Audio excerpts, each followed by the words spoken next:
চলে এসেছি আজকে আমরা আমাদের চলতরিৎ সিরিজের লেকচার 2। ঠিক আছে, আগের দিন আমরা কারেন্ট সম্পর্কে জেনেছিলাম, কারেন্ট বা তড়িতের সংজ্ঞা।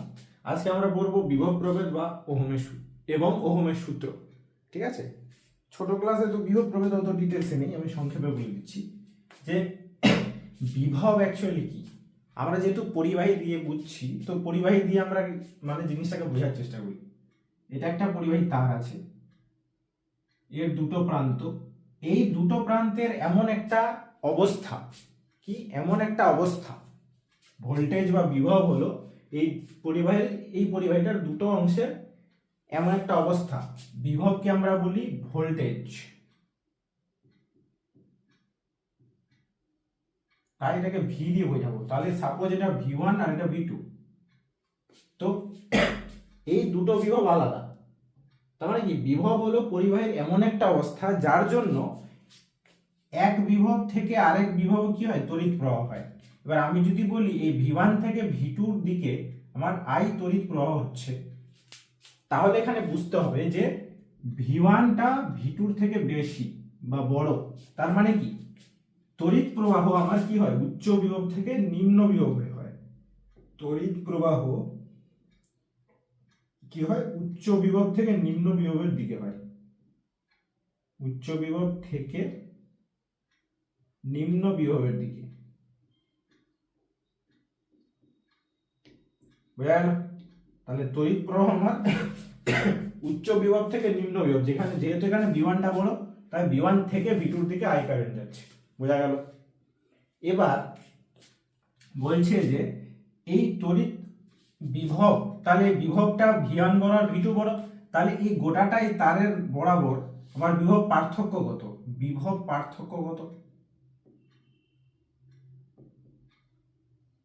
বিভব পার্থক্য কত হবে?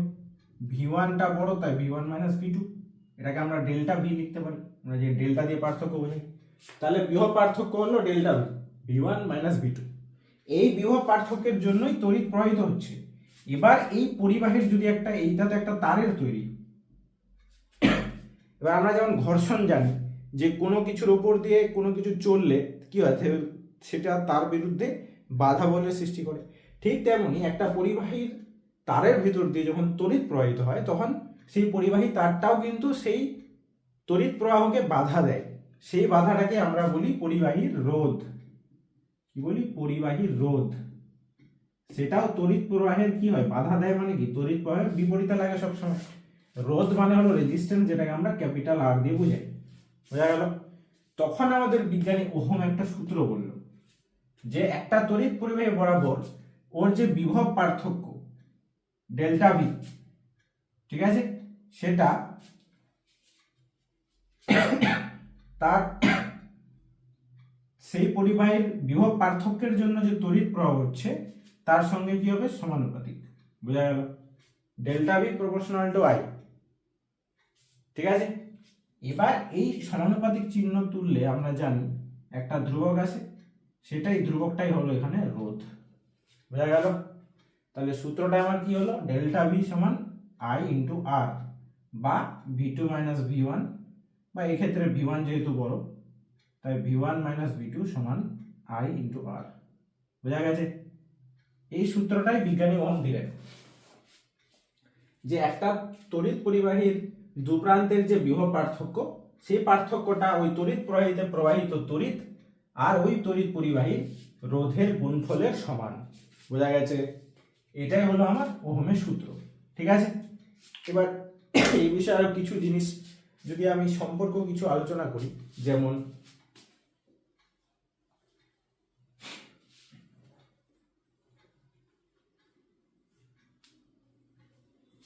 আমাদের মূল সূত্রটা কি,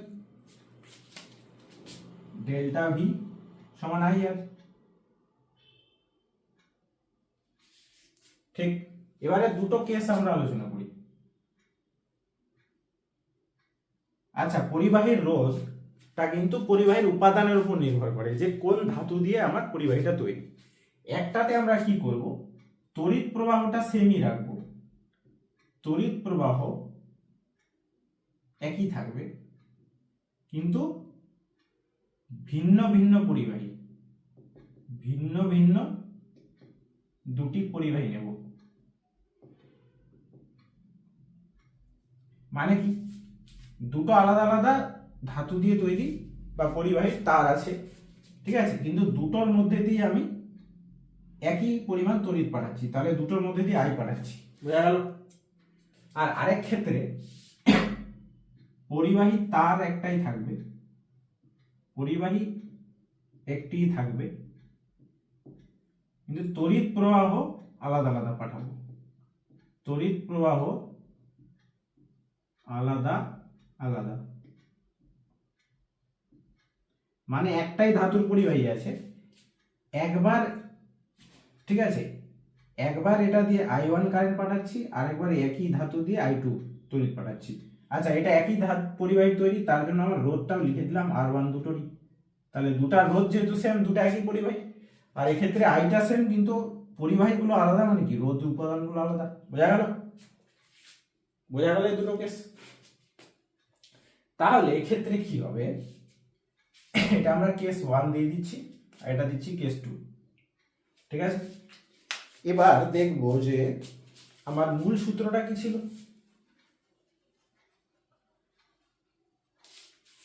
মূল সূত্রটা ছিল ভি সমান আইআর বা ডেল্টা ভি সমান আইআর, ঠিক। এবার 1 নম্বর কেসে কি হলো, তড়িৎ প্রবাহটা একই, মানে আইটা ধ্রুবক হয়ে গেল, তাহলে ডেল্টা ভি প্রপোর্শনাল টু কি হবে আর, কারণ এটা ধ্রুবক, তাহলে কি লেখা যাবে যে delta V1 by delta V2 সমান কি হবে R1 বাই R2, লেখা যাবে, বোঝা গেল। আর দ্বিতীয় কেসে কি আছে, দ্বিতীয় কেসে বলছে পরিবাহী একটাই, মানে কি পরিবাহীর রোধ সেম কিন্তু তড়িৎ প্রবাহ আলাদা, তাহলে এখানে রোধটা ধ্রুবক হয়ে যাবে, তাহলে কি হয়ে যাবে delta V proportional to I, তাহলে কি হয়ে যাবে ডেল্টা V1 বাই V2 এখানে হয়ে যাবে I1 বাই I2, বোঝা গেল। এক্ষেত্রে কি, এক্ষেত্রে আমার আইটা কি ধ্রুবক কনস্ট্যান্ট, আর এক্ষেত্রে পরিবাহী সেম যেহেতু আরটা আমার ধ্রুবক বা কনস্ট্যান্ট, বোঝা গেল। তাহলে দুটা কেস হবে এরকম করে দুটো ক্ষেত্রে, আর দুটো যদি আলাদা হয় তো আমরা এই ডাইরেক্ট এই সূত্রে লাগাবো, বোঝা গেল। এবার এটা কিছু এক্সাম্পল দেখিন।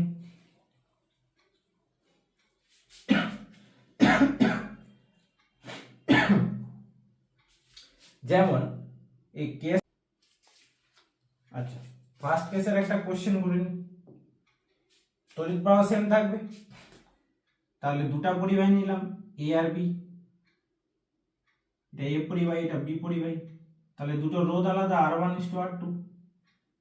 এবার বলে দিলাম যে R1:R2 হলো 2:3, তাহলে বললো যে দুটার মধ্যে বিভব পার্থক্যের অনুপাত কত, মানে এরটা হলো V1 পার্থক্য আর এরটা হলো V2, তাহলে এখনই বললাম যে V1 বাই V2 কি হবে R1 বাই R2, তাহলে ডাইরেক্টলি বলে দিতে পারি কি হবে V1:V2 2:3, বুঝা গেল। কন্ডিশন হলো যে দুজনের মধ্য দিয়ে একই তড়িৎ প্রবাহিত হয়েছে, ঠিক আছে। 2 নম্বরের তাহলে কিরকম উদাহরণ হবে, 2 নম্বরে কি বলছে যে রোধ সেমি, মানে একটাই পরিবাহী আছে, তাহলে একই পরিবাহী বলা নিলাম দুটো তার, দুটোরই আর, একবার এটা দিয়ে I1 কারেন্ট গেল, একবার এটা দিয়ে I2 কারেন্ট গেল।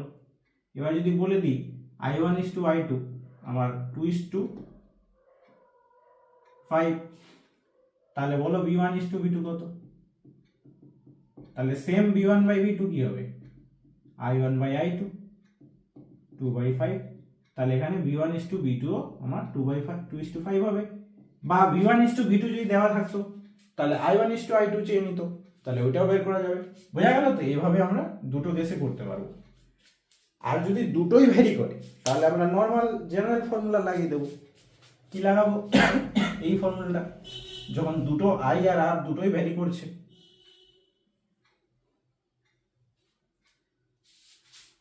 একটা পরিবাহী তার আছে বলে দিল, একটা পরিবাহী তার আছে, ঠিক আছে, যেটা আমার সাপোজ 20 ভোল্ট বিভব প্রভেদে রাখা আছে, এই তারের রোধ বলে দিল আমার 5 ওহম। তাহলে বলে দিল কত তড়িৎ প্রবাহ হবে। এবার আমরা জানি বিভব পার্থক্য সমান কি I ইন্টু আর। তাহলে বিভব লাগবে আমার কি I, তাহলে কি হবে ডেল্টা ভি বাই আর। তাহলে ডেল্টা ভি কত 20 ভোল্ট বাই 5 ওহম, তাহলে হবে আমার 4 অ্যাম্পিয়ার। বোঝা গেল? তাহলে এর পরিবাহের মধ্য দিয়ে 4 অ্যাম্পিয়ার তড়িৎ প্রবাহিত হবে। বোঝা গেল? এইভাবেই করতে হবে। ঠিক আছে, তাহলে বোঝা গেল। এটাই হলো আমাদের বিভব প্রভেদ এবং ওর সংক্রান্ত ওহমের সূত্র। আমরা এভাবেই অঙ্কগুলো ডিল করব। ঠিক আছে, তাহলে বিভব কি? বিভব হলো একটা পরিবাহীর এমন একটা অবস্থা যার জন্য কি হয় তড়িৎ প্রবাহ হয়। কোথা থেকে কোথায়? উচ্চ বিভব থেকে নিম্ন বিভবে। এবার আগের দিন পড়েছিলাম যে তড়িৎ যেদিকে যায় ইলেকট্রন তার বিপরীত দিকে যায়। তাহলে বিভব যদি উচ্চ বিভব থেকে নিম্ন বিভবের দিকে, তড়িৎ যদি উচ্চ বিভব থেকে নিম্ন বিভবের দিকে যায়, তাহলে ইলেকট্রনের প্রবাহ উল্টো হয়, মানে নিম্ন বিভব থেকে উচ্চ বিভবের দিকে ইলেকট্রনের প্রবাহ হয়। বোঝা গেল? এই বিভবটাই হলো সেই চালক শক্তি। এই বিভবটাই হলো সেই চালক শক্তি যেখানে V1 V2 থেকে বেশি, যার জন্য V1 থেকে V2 দিকে আমার তড়িৎ প্রবাহিত হয়। বোঝা গেল? ঠিক আছে, তাহলে আজ এতটাই থাক। আশা করি বোঝা গেছে। দেখা হচ্ছে পরের লেকচারে। ঠিক আছে, চলো, গুড নাইট।